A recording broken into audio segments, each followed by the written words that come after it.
दोस्तों, कल्पना कीजिए अगर आपको बताया जाए कि शेयर मार्केट में जो लोग करोड़ों कमा रहे हैं वो शायद उतने टैलेंटेड नहीं हैं जितना हम सोचते हैं, बल्कि बस सही समय पर किस्मत का साथ पा गए। सुनकर थोड़ा अटपटा लगेगा, है ना? क्योंकि बचपन से हमें यही सिखाया गया है, मेहनत करो, दिमाग लगाओ, जोखिम उठाओ और सफलता निश्चित है।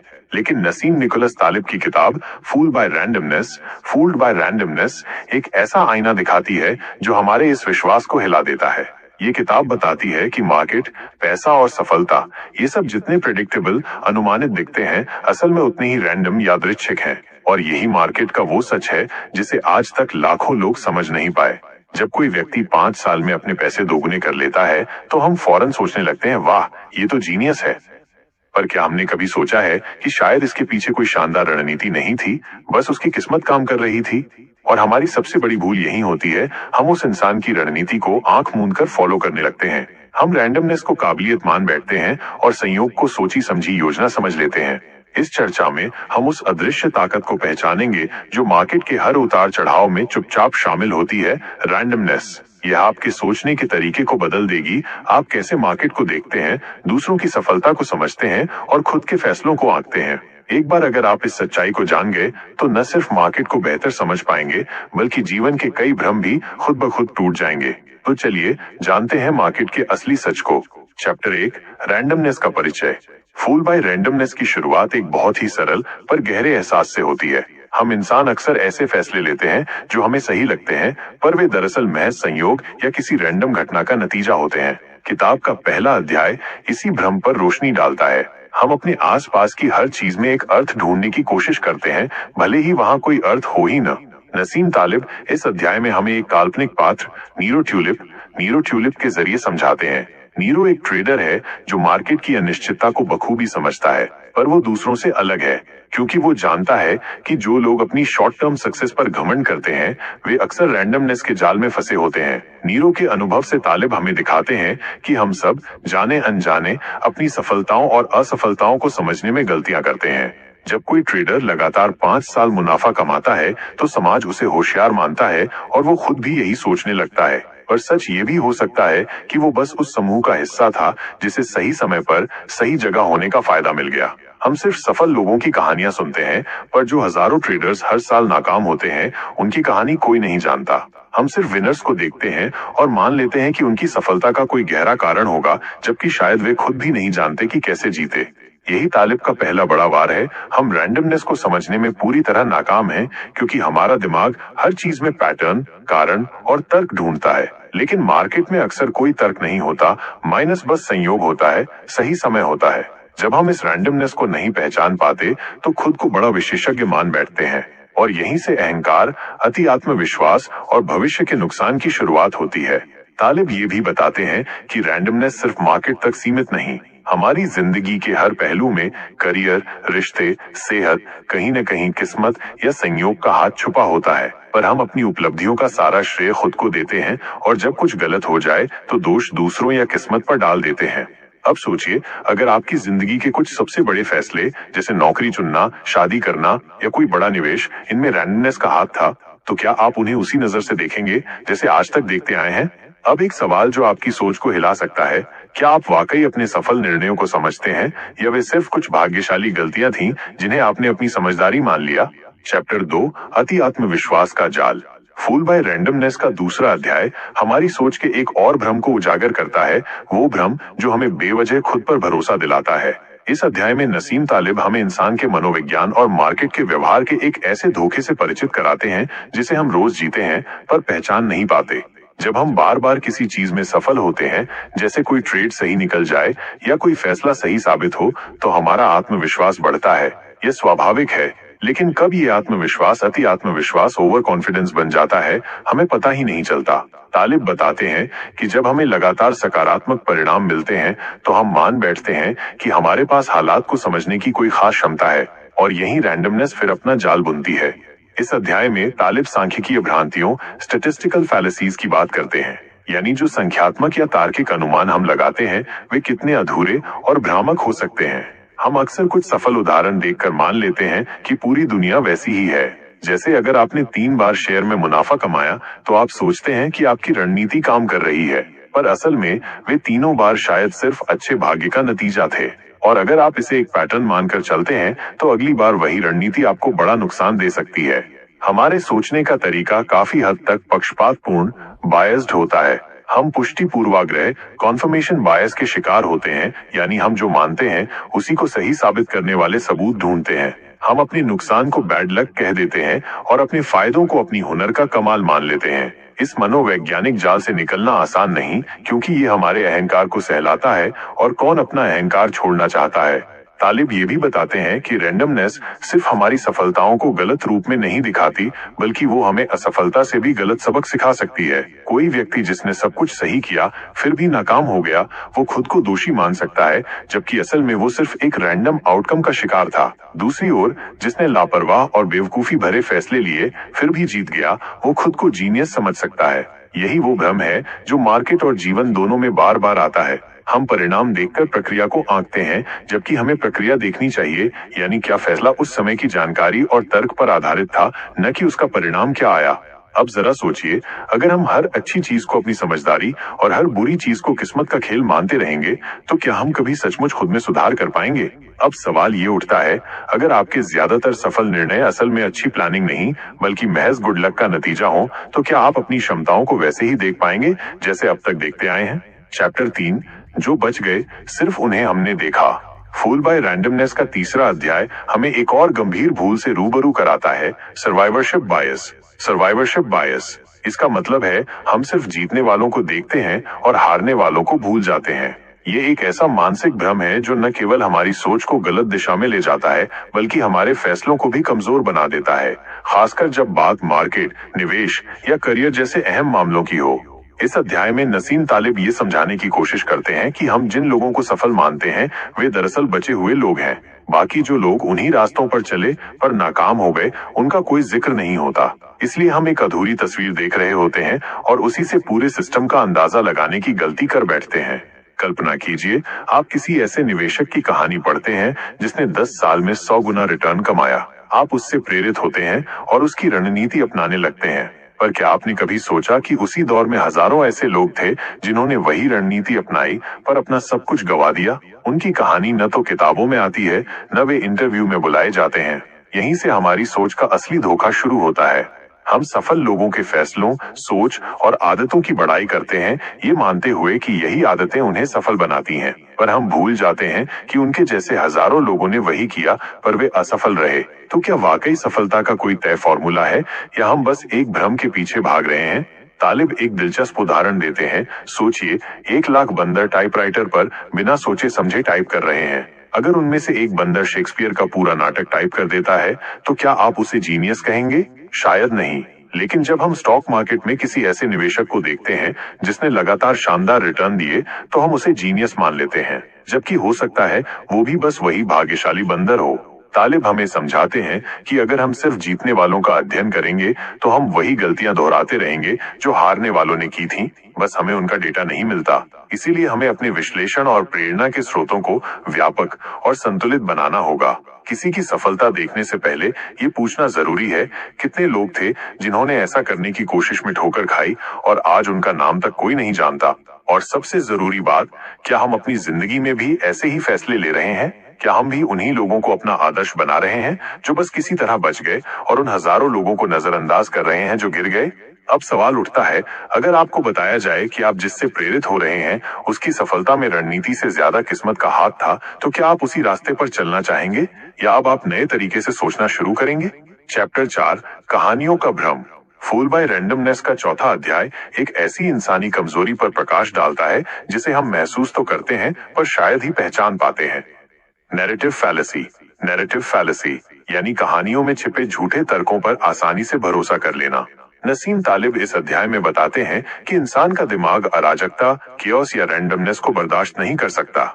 हम किसी घटना को तब तक नहीं समझ पाते जब तक हम उसमें एक कहानी न बुन लें, एक कारण और परिणाम को जोड़कर एक आसान कथा न बना लें, चाहे वो सच हो या नहीं। हम हर चीज को एक सरल ढांचे में देखना चाहते हैं, एक ऐसी सीधी सीधी कहानी जिसमें शुरुआत हो, कुछ संघर्ष हो और फिर एक स्पष्ट अंत हो।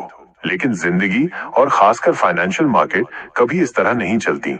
वहां अक्सर कोई कहानी नहीं होती, सिर्फ रैंडम घटनाओं की एक श्रृंखला होती है जो किसी खास परिणाम तक ले जाती है। मगर हमारा दिमाग इन रैंडम घटनाओं को भी कहानी का रूप दे देता है ताकि हमें लगे कि हमें सब समझ आ गया है, हम नियंत्रण में हैं। सोचिए, आपने सुना कि एक आदमी ने मंदी रिसेशन के दौरान सस्ते स्टॉक खरीदे और कुछ सालों में करोड़पति बन गया। ये कहानी प्रेरणादायक लगती है, पर ये पूरी तस्वीर नहीं है। वो आदमी उस समय मार्केट में क्यों घुसा? क्या उसे पता था कि मंदी के बाद तेजी आएगी, या वो डर के बावजूद जोखिम उठा रहा था? क्या उसने पूरी जानकारी के साथ फैसला लिया था, या बस किस्मत साथ थी? पर हम ये सवाल नहीं पूछते, हम बस उसकी कहानी में एक हीरो देख लेते हैं। तालिब इस संज्ञानात्मक त्रुटि, कॉग्निटिव एरर की ओर इशारा करते हैं। जब हम कोई परिणाम देख लेते हैं तो हम पीछे जाकर उसे सही ठहराने के कारण ढूंढते हैं। हम कारण खोजते हैं और जैसे ही कुछ समझ आता है हम उसे मान लेते हैं। ये पैटर्न ढूंढने की हमारी प्रवृत्ति ही हमारी सबसे बड़ी कमजोरी है, क्योंकि यही हमें रैंडमनेस को अनदेखा करने पर मजबूर कर देती है। हम अक्सर सोचते हैं इस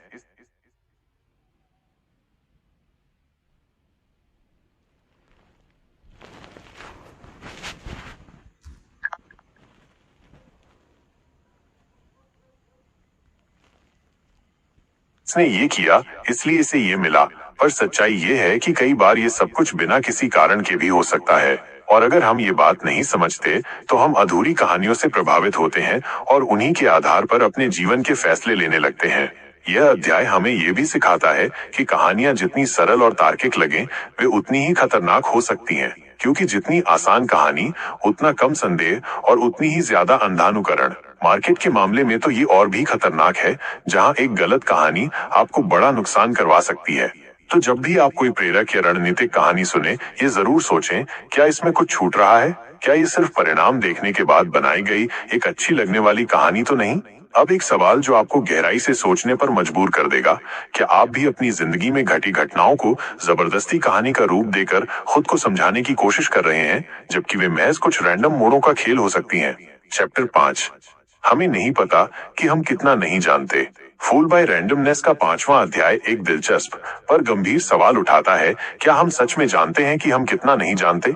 इस अध्याय में नसीम तालिब उस मनोवैज्ञानिक भ्रम की परतें खोलते हैं जिसमें हम खुद को जरूरत से ज्यादा ज्ञानी मान बैठते हैं, जबकि असल में हमारा ज्ञान अक्सर बहुत सीमित और एक खास संदर्भ कॉन्टेक्स्ट पर आधारित होता है। यह अध्याय हमें अपने ज्ञान के अति मूल्यांकन, ओवर एस्टिमेशन ऑफ नॉलेज, और अनिश्चितता के अल्प मूल्यांकन, अंडर एस्टिमेशन ऑफ अनसर्टेनिटी से परिचित कराता है। जब कोई चीज बार बार हमारे हिसाब से होती है, जैसे कोई ट्रेड लगातार मुनाफा दे या कोई रणनीति कई बार काम कर जाए, तो हम सोचने लगते हैं कि हमें सब समझ आ गया है। पर यहीं सबसे बड़ा धोखा छुपा होता है। हम अपनी सफलता के पीछे के अनदेखे कारकों को भूल जाते हैं। हम मान लेते हैं कि हमें सब पता है, जबकि हमारे विश्लेषण में कई अनजाने वेरिएबल्स छुपे होते हैं जिन्हें हम अनदेखा कर देते हैं। तालिब एक बात बार बार दोहराते हैं कि असली दुनिया बहुत जटिल है। उसमें हजारों चीजें एक साथ चल रही होती हैं, जिनमें से बहुत सी चीजों का हमें कोई अंदाजा ही नहीं होता। पर फिर भी हमारा दिमाग एक भ्रम पैदा करता है कि हम सब कुछ नियंत्रण में रख सकते हैं, और यही भ्रम हमें बड़े फैसले लेने के लिए उकसाता है, जिनमें ज्यादातर बार हम गलत साबित होते हैं। इस अध्याय में तालिब कुछ विशेषज्ञों और पेशेवरों की बात करते हैं जो बहुत आत्मविश्वासी होते हैं, पर अक्सर अपनी भविष्यवाणियों में गलत निकलते हैं। और जब वे गलत होते हैं तो दोष किसी और चीज पर डाल देते हैं, बाहरी कारक, गलत समय या अप्रत्याशित घटनाएं। कभी कोई ये नहीं कहता कि मुझे नहीं पता था, क्योंकि हम ये मानने से डरते हैं कि हम गलत हो सकते हैं। असल में यह अध्याय विनम्रता, ह्यूमिलिटी की शक्ति को सामने लाता है। जो लोग अपनी सीमाएं पहचानते हैं और रैंडमनेस को स्वीकार करते हैं, वे लंबे समय में ज्यादा सुरक्षित रहते हैं, जबकि जो अति आत्मविश्वास में जीते हैं, वे एक बड़ी गलती से सब कुछ खो बैठते हैं। यह अध्याय हमें यह भी सिखाता है कि अनिश्चितता को समझना और उसे स्वीकार करना कोई कमजोरी नहीं, बल्कि एक बौद्धिक शक्ति है। दुनिया में अनिश्चितता को संभालने का सबसे अच्छा तरीका यही है कि हम अपने आत्मविश्वास को सीमित रखें और हर चीज को ठोस कारणों से समझाने के बजाय कभी कभी ये माने कि शायद हम पूरी तस्वीर देख ही नहीं पा रहे। अब सोचिए, क्या आपको भी कभी ऐसा लगा है कि आपने किसी चीज को पूरी तरह समझ लिया है, पर बाद में वो बिल्कुल उल्टा निकला? क्या उस वक्त आपने माना कि आपको नहीं पता था, या आपने अपने आसपास कोई बहाना ढूंढ लिया? अब एक सवाल जो आपके आत्मविश्वास को परखने लायक है, क्या आप उन चुनिंदा लोगों में से हैं जो खुलकर कह सकते हैं, मुझे नहीं पता? या आप भी अपने गलत फैसलों को सही साबित करने के लिए कहानियां गढ़ते हैं? चैप्टर 6 जो हो गया उसे समझना आसान है। फूल बाय रैंडमनेस का छठा अध्याय एक और महत्वपूर्ण मनोवैज्ञानिक दोष को उजागर करता है, हाइंडसाइट बायस। हाइंडसाइट बायस इसका अर्थ है किसी घटना के बाद पीछे मुड़कर यह मान लेना कि उसका परिणाम तो पहले से ही तय था। तालिब इस अध्याय में हमें ये समझाने की कोशिश करते हैं कि जब हम किसी घटना का परिणाम देख लेते हैं तो उसे बहुत आसान और स्पष्ट रूप में देखने लगते हैं, जबकि उस समय की स्थिति पूरी तरह से अलग और अनिश्चित होती थी। हम अपने ज्ञान और निर्णय को परिणाम से जोड़कर ये महसूस करते हैं कि अगर मुझे उस समय पता होता तो मैं भी यही करता। यहाँ तालिब ने ये अवधारणा बहुत साफ तरीके से समझाई है कि हाइंडसाइट बायस हमारे दिमाग की सबसे बड़ी कमजोरी बन जाती है। जब कुछ अच्छा होता है तो हम उसे अपनी सफलता और समझदारी का परिणाम मान लेते हैं, और जब कुछ बुरा होता है तो हम उसे बैड लक या गलत समय के खाते में डाल देते हैं। मगर असल में उस समय वही रास्ता किसी भी व्यक्ति के लिए अनजान और अनिश्चित था। भले ही उसका परिणाम बाद में जो भी आया हो, हम सिर्फ परिणामों को देखते हैं और उन्हें अपने दृष्टिकोण से सही ठहराते हैं, जबकि वास्तविकता में ये सब कुछ केवल एक रैंडम आउटकम था। तालिब यहाँ उदाहरण के रूप में निवेशकों की बात करते हैं। जब कोई निवेशक सही समय पर कोई स्टॉक खरीदता है और वो स्टॉक बड़ा मुनाफा देता है तो उस निवेशक को अपनी सफलता का पूरा श्रेय मिल जाता है। लेकिन क्या आपने कभी सोचा है कि अगर मार्केट और समय उसके पक्ष में न होते तो क्या वो सफल होता? हम अक्सर अपनी गलतियों और असफलताओं को भूल जाते हैं क्योंकि हाइंडसाइट बायस हमें ये सोचने पर मजबूर करता है कि हम जो भी कर रहे थे वो सही था। हमें अपने फैसलों को लेकर हमेशा ये विचार करना चाहिए कि क्या हम केवल परिणाम के आधार पर निर्णय ले रहे हैं या उन फैसलों के पीछे की अनिश्चितताओं को समझने की कोशिश कर रहे हैं।